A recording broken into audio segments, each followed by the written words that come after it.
talking about the situation of the asylum seekers, refugees, a lot of them, being a lot like Guantanamo Bay. And I do recall that James Mitchell's torture program was one of the actual strategy, and David Hicks actually confirmed this in an interview, very long interview I did with him, was to put the detainees in a situation of absolute helplessness. And in fact, we've been talking about that helplessness of never knowing when you're going to go. So in fact, that situation of helplessness, whether it's strategically intended as a torture method or a consequence of the endless detention, is a similarity between the situation of those people, the detainees in Guantanamo, and the detainees that we hold in Manus Island. I want you to understand these or see these questions in the light of Jonathan Swift's A Modest Proposal. Okay. Is it not necessary that we Australians punish innocent children in order to deter others from taking advantage of the international treaties that we have signed, such as the UN International Convention for the Rights of the Child and the Convention for the Protection of Refugees? Doesn't the panel realise that successive Australian governments with bipartisan political support, Liberal and Labor, have achieved power on a pledge and with a mandate to cruelly maltreat, abuse, torture, incarcerate in concentration camps and destroy the lives of innocent, desperate people, including children? And are we not carrying on a glorious tradition of child abuse? Think of the stolen generations, the various lost generations, enforced separation of children from single parents, etc. We were founded on child abuse, I believe. How else can we as a nation ensure a world where money, capital, is free to cross open borders while people, including traumatised children, are free to languish in cages behind very closed borders? And during the British election, UKIP, the far-right anti-immigration party, was asked whether they agreed to the Australian policy, which included incarceration of children, and they are trying to present a fairly moderate face to their extreme right-wing policies. They replied, "Oh no, we are not as extreme as all that." So, as you said, is Australia becoming an example, a beacon for the European far right? And if Europe doesn't go to the far right, what are the international repercussions for Australia? As we may well become a pariah state in future. We are an international embarrassment, as you say. What are the repercussions? Yeah, we do all agree with you, although quite interestingly, there's just one aspect of it that I thought perhaps I'd quite like to talk to you about, and that's the concept of rights. And there's a very, you know that book by Rosie Thomas and, is Thomas the right name? Rosie Scott. It's Rosie Scott, thank you. Rosie Scott with Thomas Keneally. Yeah. And in that book, there's a really, really nice essay by the Melbourne philosopher. Raymond Gaita, who's a fascinating philosopher, said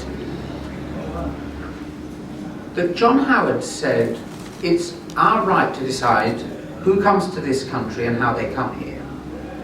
And Raymond Gaita says, up to a point, that's correct. That we do have a right to decide. We can't take the 60 million in the world who are displaced, or the 20 million who are outside their country, so 60 million displaced within their own country or overseas, and 20 million of them, or 19.5 million, are actually outside their country. We can't take them all, double our population. We can be more generous than we are, but we do have a right, if you like, to look after, to decide who comes here. But asylum seekers have rights as well, to be treated reasonably, and we're not doing that. And the whole rights argument, you can end up with competing rights if you're not careful. And really in this beautiful article, I think, by Raymond Gaita, he ends up saying we should be talking about what sort of country we want to live in, how we would like to be perceived, how we think we ought to be treating people. Morality, in other words, ethics, is how we think we ought to behave. And then we should be saying to our government, this isn't good enough. This is not the way we want to behave. So that's just a slightly sort of saying the rights argument. In fact, Gillian Trigg said the same thing, because I did ask her this, and she said exactly the same thing, that a human rights approach has its limits.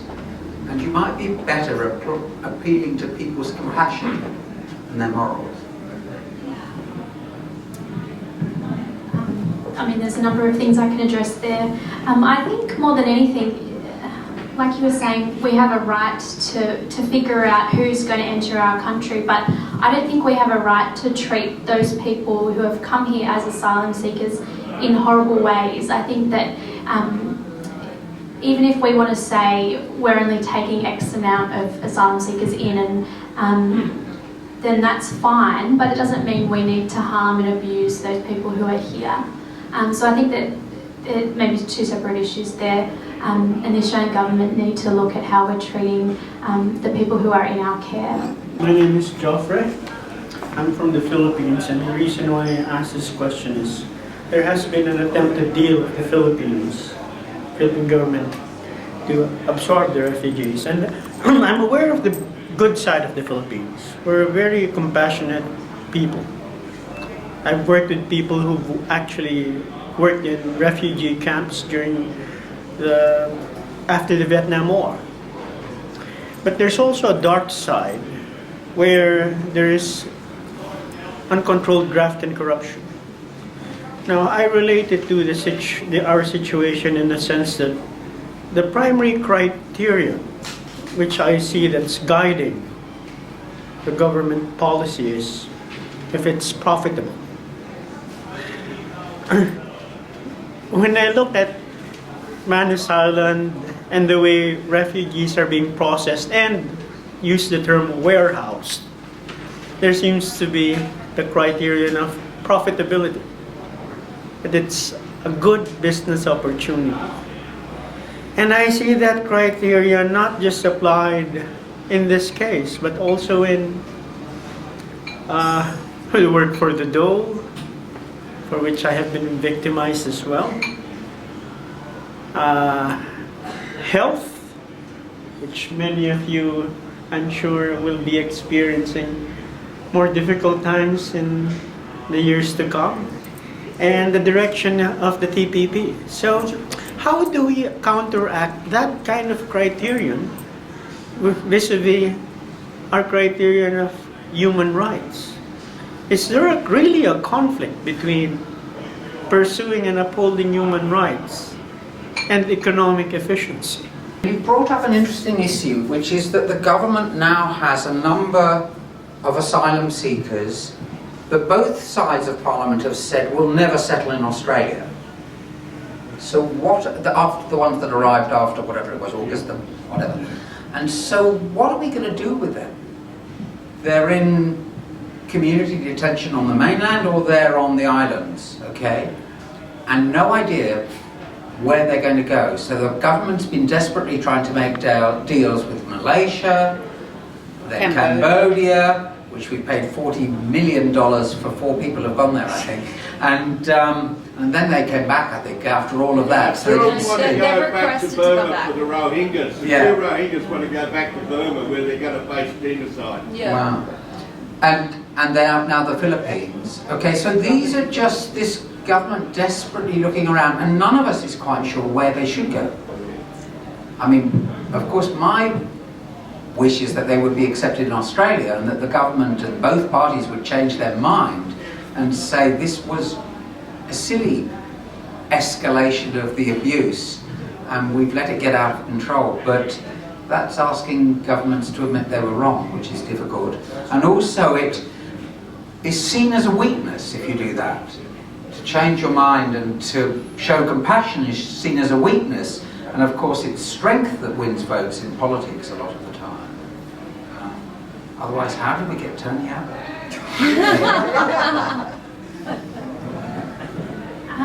I, in essence, agree with what you've said, but I wanted to bring back a point that David raised earlier.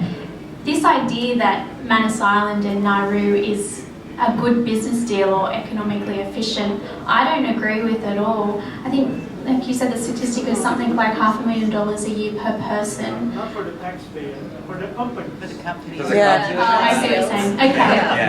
Yeah, no, I understand. Okay. Yeah, no, Serco and Transport. Yeah.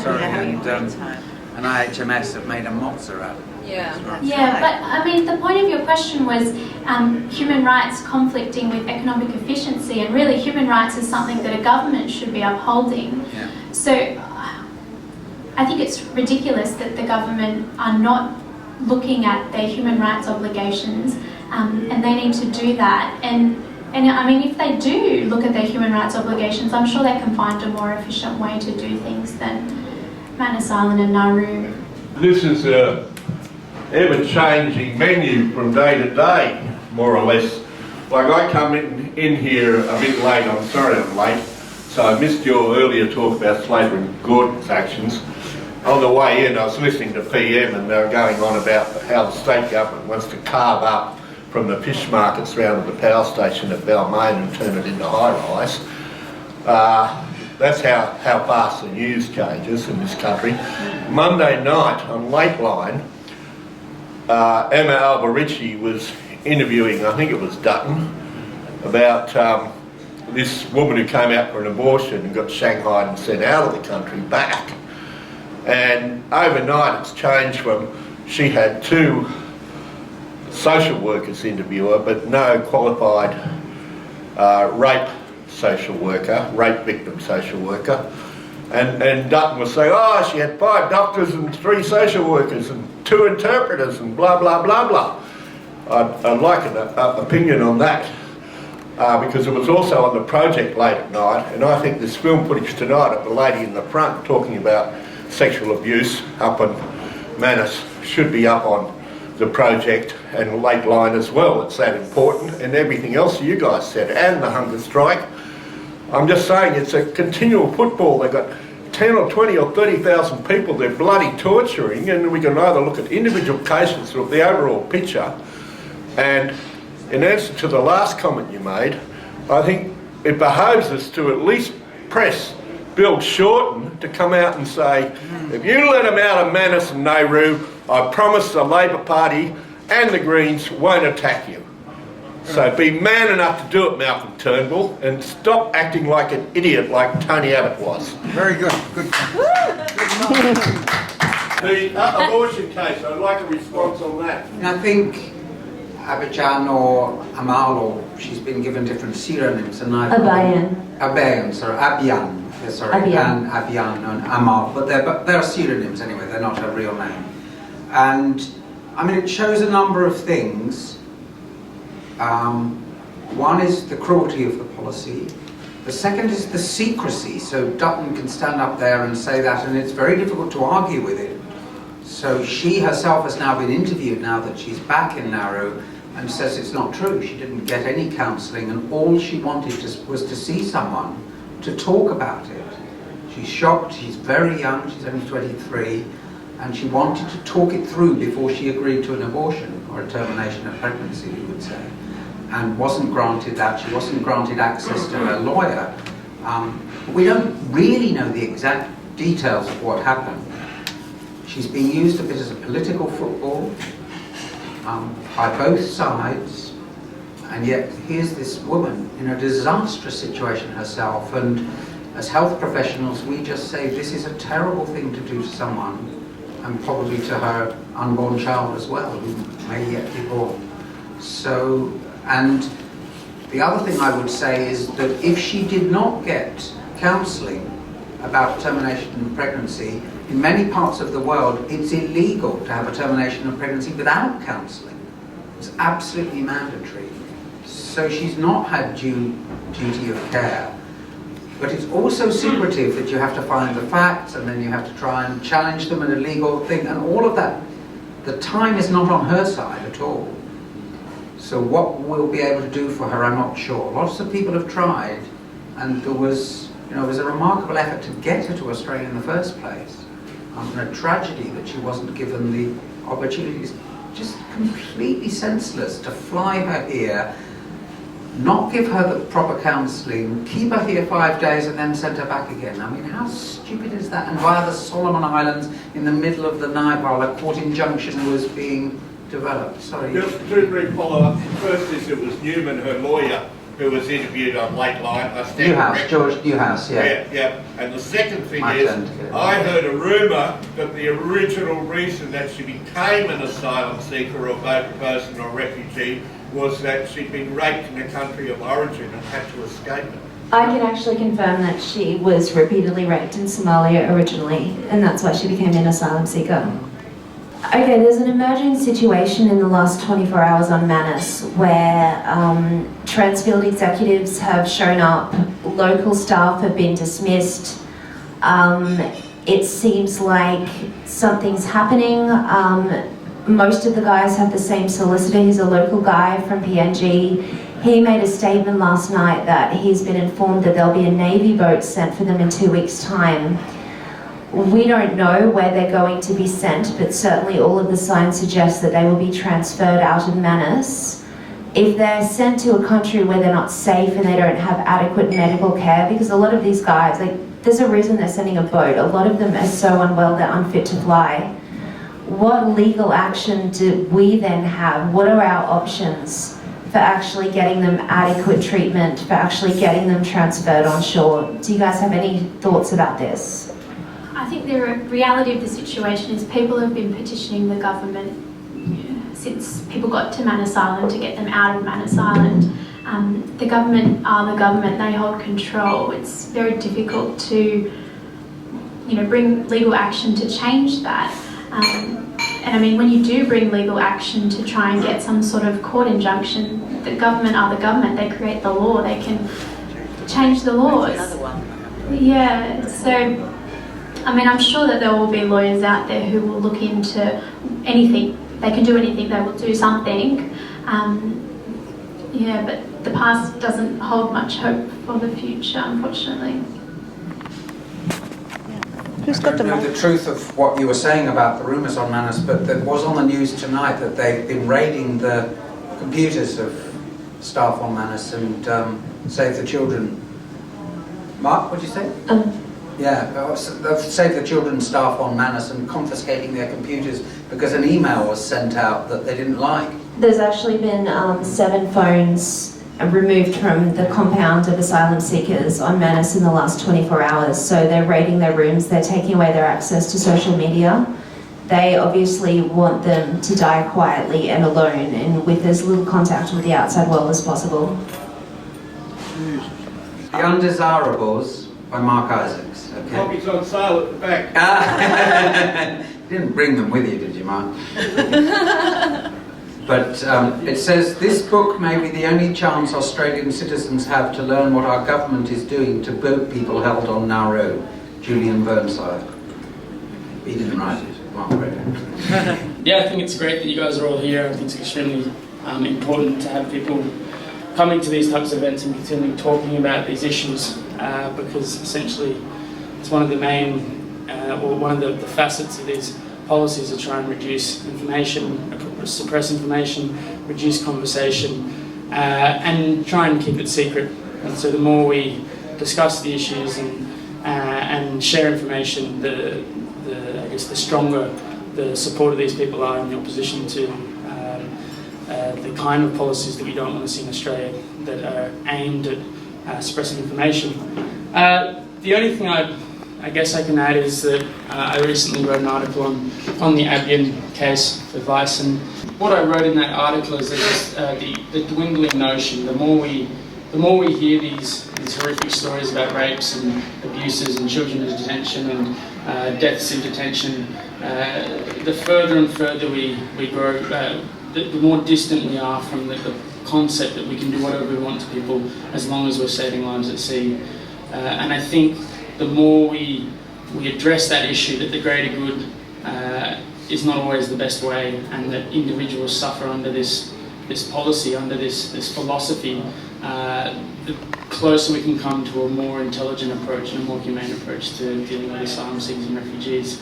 I'd also like to say I don't think it's ever as simple as saying refugees are good and the government is bad, and I don't think it's as simple as saying open up our doors and let everyone in, and I don't think it's as simple as saying we have to close down all offshore detention and all detention centres.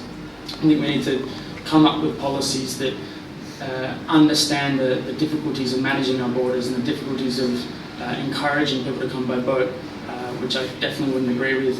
And we need to come up with a policy that can humanely deal with people and give them viable alternatives to getting on boats, but at the same time not acknowledging that we could be inundated with a huge amount of refugees. And what do we do when we do reach the capacity of what we're willing to take?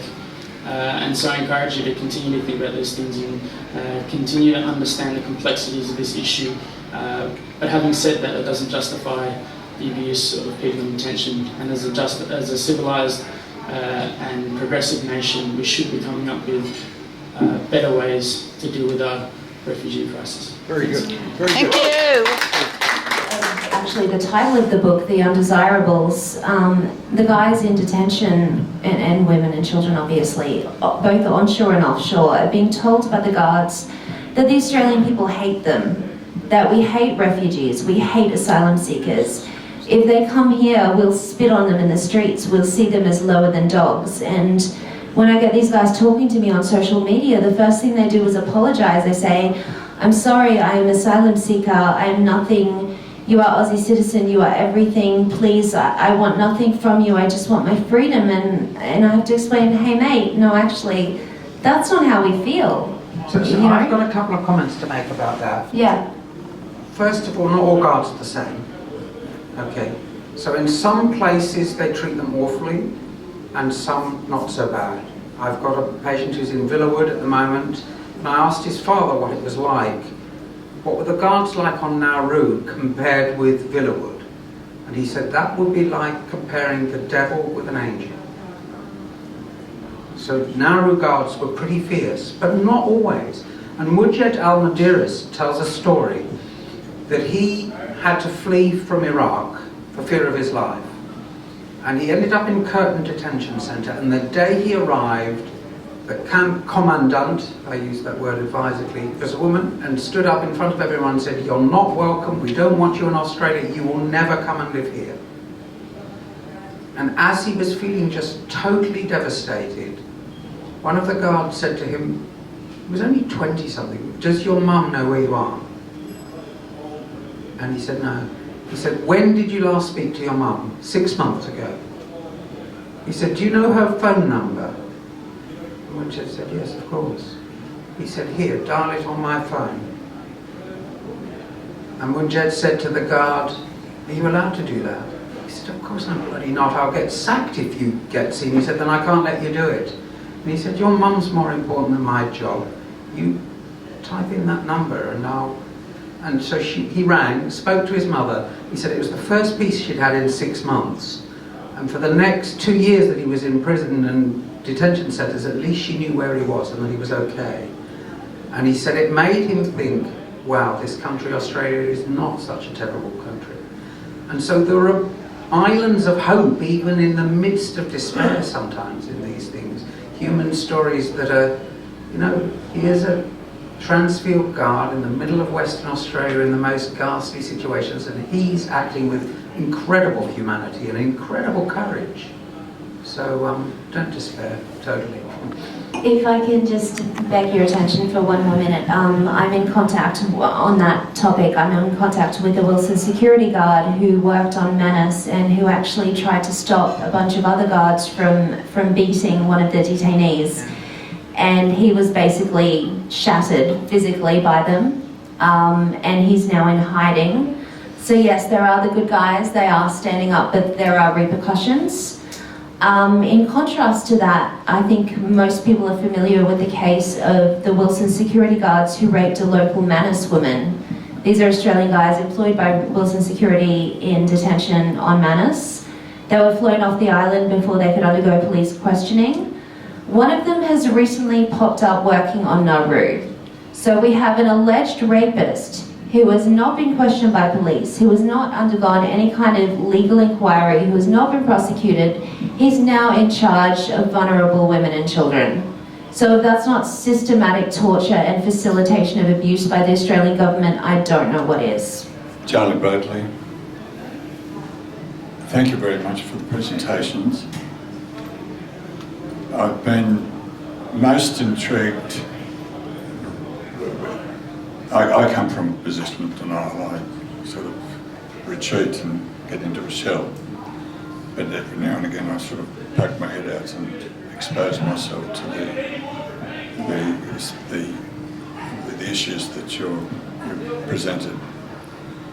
But what I've been intrigued about is the way in which you spoke about the limits of a human rights approach. And the other notion that came through for me was sort of iniquity, what is the nature of the evil, which motivates us because we see it, and a human rights approach doesn't defend us against it. So what is the nature of evil? Now, one of the evils, so that's evil, like iniquity. But one of the difficulties in all of our approaches are resources. I mean, the quip is, where's the money coming from? But much more significantly, where is the compassion going to come from? Where are the trained resources going to come from? So that the guards in Sydney are better educated, subject to better supervision than those that are sort of under the employ of Transfield and so on. I mean, I think that's iniquity in itself. But so could I get you to comment upon that notion of going beyond using the human rights approach and exploring more of the evil, in a sense, the evil within us, because it is done in our name, and in my case, that denial contributes to it. I think you're bringing up an interesting idea that you're almost talking about what people have called the banality of evil. How there's possible for the Germans weren't inherently bad or inherently worse than the rest of us. So you can't just say, oh, it happened in Hitler's Germany because Germans are bad and the rest of us are good. That's not right. And we've seen that with the social experiments and so on, you know, the Milford experiment and so on, the ones where is that the right word for it? Milgram. Milgram, that's the one. And got nominal dysphasia today. But the Milgram experiments and so on, where you can get people to do awful things, just sort of persuade them into it, and they sort of pretend to themselves it's okay. So how do you make it that the guards in Sydney, who are also employed by the same agency, are better behaved than the ones in Nauru? And I think the answer is the spotlight. Yes. The proximity to us and the spotlight. So the thing about Nauru is you can't go there. Even if the journalists pay the $8,000 to apply for a visa, which they don't get back if they don't get the visa, even if they do that, they may not get to see the camps properly and what's happening. And the guards will be on best behaviour anyway. So it's having someone watching you all the time. And when the guards come to our clinic, I thank them for bringing the patients. And I try and make them feel like human beings as I treat the patients like human beings. And so you just try and engage people on a personal, human level. That's the way it works, I think. They wouldn't let Nova Paris in this week, and she didn't give a week's notice, and they didn't tell her that till she arrived. Yeah, well, I mean, there's some nastiness in there, and we know that, but what we've got to answer this gentleman's question, if you like, how do we deal with it's difficult. If you call it evil, it's to simplify things, well, and it's not simple. There's the banality of evil is that there's some of that in each of us. There was a question at the back. Can I just... I'm wondering, just listening to you speak tonight, I got a sense that as a paediatrician you have a sort of legal immunity, and I'm wondering legal immunity compared to average citizens like us. I'm wondering if your colleagues in the medical profession have been compelled to speak up, seeing what you've done in the last 12 months. I've got no immunity that I know of, but I don't. Apart from Gillian Burnside, who's going to look after me. But he said he's looked after any of you guys who speak up if you've been involved in those sort of things. But there is a sort of slight immunity of power. I'm older, I'm a professor, I'm a paediatrician, and that's a much more powerful position than, say, Mark or Tim. If they spoke out, they would not, or the nurses or whatever, they would be much less likely to. I think I haven't asked Mark whether he would have written his book with the Border Force Act in place. But it would certainly have made him think long and hard before he did. And that's the idea. It's about suppressing the light, shutting it off and trying to stop people telling us what's happening. That's what the Border Force Act is about. And a lot else of what's going on is about secrecy, lack of transparency. And we know that good democracy is about transparency. Yes. Please thank our speakers for tonight. I think they've been brilliant. And before we close, I'd just like to thank all of you for coming, because I think that it's something that you're all here and you all want to know, and you don't just accept what's in the mainstream media, and that's why people come to Politics in the Park, because we do try and give you something that you're not hearing, and the very fact that you're interested in hearing these things is the most important thing.